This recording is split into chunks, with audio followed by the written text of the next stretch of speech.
Hello everyone, today I will discuss the chapter 11 Water in the Atmosphere in Geography of class 11th. Let's start the chapter. Water is present in the atmosphere in three forms, namely gaseous, liquid, and solid. Water in the atmosphere exists as vapor, liquid, and solid, forming a crucial part of the Earth water cycle, regulating temperature as a greenhouse gas and driving weather by moving heat and moisture globally through evaporation, transpiration, and condensation and precipitation. So, start. As you all know that evaporation affected by temperature, movement of air, the moisture content in the air. Transpiration, a process by which water absorbed by roots of plants evaporates from leaves and flower due to sunlight or heat. This is the process where plants release water vapor from their surfaces into atmosphere, acting like plant sweating, crucial for moving water and minerals up from roots, maintaining cell balance and cooling the plant. It primarily occurs through tiny pores called stomata, helping plants regulate water losses and nutrient uptake, especially in sunny, warm conditions. What is sublimation? Sublimation is a conversion between the solid and gaseous phases of matter with no intermediate liquid state.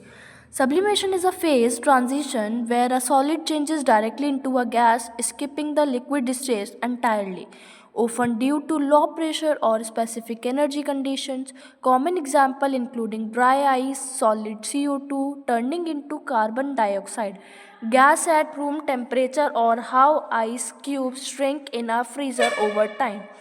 The endothermic process requires energy like heat for molecules to break free from the solid structure directly into vapor and its reverse in deposition where gas turns into solid. Okay. Our next topic is condensation and precipitation.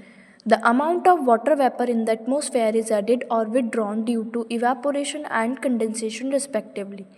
The transformation of water vapor into water is called condensation, the reverse process of evaporation.